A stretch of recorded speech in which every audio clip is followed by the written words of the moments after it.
बिस्मिल्लाहिर्रहमानिर्रहीम। अस्सलाम वालेकुम, मैं शक्ल welcome back to my channel. तो कैसे हैं आप सब लोग। आज हम एक ऐसे मास्क के बारे में बात करेंगे जो आपको देगा ग्लोइंग स्किन, आपके चेहरे के दाग धब्बों को साफ़ करेगा और आपके चेहरे की छाइयाँ भी दूर करेगा, वाइटनिंग ब्राइटनिंग देगा। तो अच्छा जी, इसके लिए हमें चाहिए होगा जी बेसन। ये मेरे पास एक मिक्सचर है, ये बेसन नहीं है, नज़र तो बेसन आ रहा है लेकिन ये तीन चीज़ें हैं।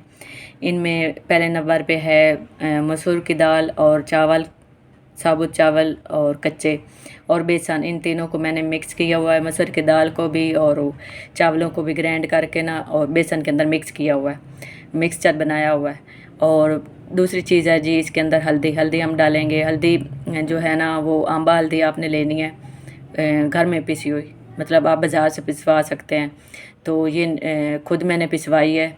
तो आपने जो डब्बों में पैक आती है ना वो नहीं लेनी, आपने लेनी है खुद पिसवानी है। पिसवा के रख लें, काफ़ी चलती है, खानों में भी इस्तेमाल किया करें और स्किन के ऊपर भी बहुत बेनिफिट्स हैं इसके। अच्छा, इसके अंदर मैंने दही ऐड की है, तीसरी चीज़।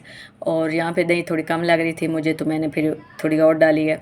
वो इसके अंदर लैक्टिक एसिड है दही के अंदर, तो वो आपकी स्किन को जो है ना वो एक्सफोलिएट करेगा और चमक आएगी और ग्लो आएगी, आपके चेहरे के ऊपर ना ग्लो आएगा। तो आपने इसे लगाना है, मुंह धो लेना है पहले, धोने के बाद आपने इसे लगाना है खुश्क करके और मतलब अच्छे तरीके से ना आपने लेप लगा लेना। और ये एक हफ़्ता आपने लगाना है इंशाल्लाह, दिन में एक दफ़ा लगाना है और 20 मिनट तक लगाना है। कोई भी मास्क अगर आप ऐसा लगाएं अप्लाई करें तो 20 मिनट तक लगाया करें, क्योंकि ये नेचुरल चीज़ें होती हैं। तो 10-15 मिनट लगाएं तो इतना ज़्यादा असर नहीं होता। तो आप 20 मिनट तक इसे लगा रहने दिया करें चेहरे के ऊपर। उसके बाद खुश्क हो ना हो 20 मिनट के बाद आपने धो लेना है।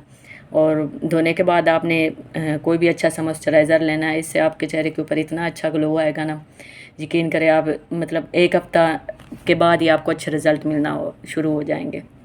तो मसूर की दाल भी हर घर में होती है, चावल भी हर घर में होते हैं, उनसे ग्राइंड में मैंने खुद अब घर ग्राइंड में उन्हें ग्राइंड किया है। तो बेसन तो ऑलरेडी मतलब पिसा हुआ होता है।